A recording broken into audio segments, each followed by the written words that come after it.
દર્શક મિત્રો, આપ જોઈ રહ્યા છો વર્ધમાન 24 ન્યૂઝ.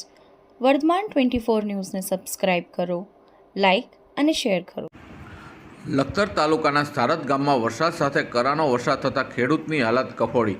ખેતરમાં ઉપાડી લીધા જીરુના પાકને પ્લાસ્ટિક ઢાંકવાની ફરજ પડી. પવન સાથે વરસાદ અને કરા પડતા ખેડૂત ચિંતિત. સમગ્ર ગુજરાત રાજ્યમાં તારીખ 1 અને 2 એમ કમોસમી વરસાદ થવાની આગાહી આપવામાં આવી હતી.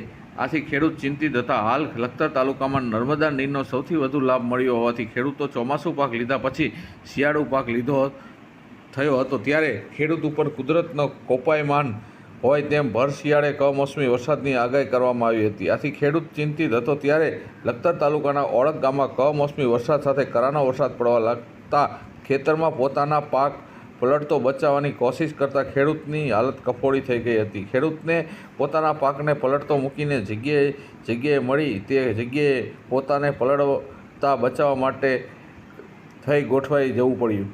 રિપોર્ટર વિજય જોશી, લખતર, વર્ધમાન 24 ન્યૂઝ.